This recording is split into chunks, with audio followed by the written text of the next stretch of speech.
Studio Sarman बाजार भदोहिया। DJ Kanchan Raj Muzaffarpur.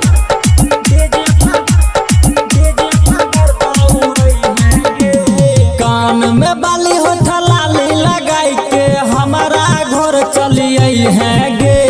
कान में बाली होठ लाली लगाई के हमारा घर चलिए हैं गे।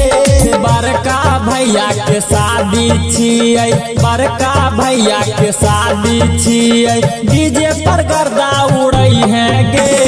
बड़का भैया के शादी छियै, मटकोर में गर्दा उड़ै हैं गे।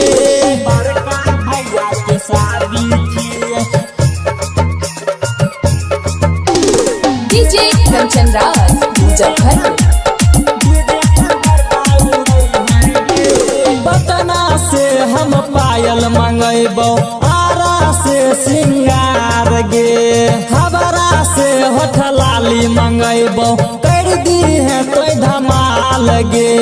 कर दी है तो धमाल गे, कर दी है तो धमाल गे। पटना से हम पायल मंगेबो, आरा से सिंगार गे। हबरा से होठ लाली मंगेबो, कर दी है तो धमाल गे। कैमरा वाला लफुआ छौरा से कहियो नहीं शरमई है गे।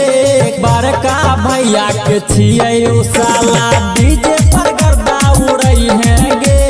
बड़का भैया के छियै उ साला, डीजे पर गर्दा उड़ै है गे। बड़का भैया के शादी छियै।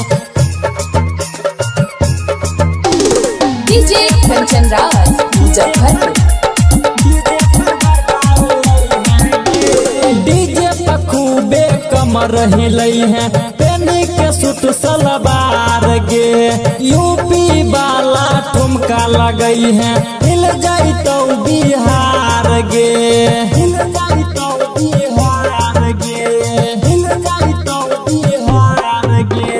डीजे पर खूबे कमर हिलै है, पेनी के सूट सलवार गे। यूपी वाला ठुमका लगई है, हिल जाई तो बिहार गे। लखन रसीला के गाना बजाई के सब छौरा के लोभई है गे।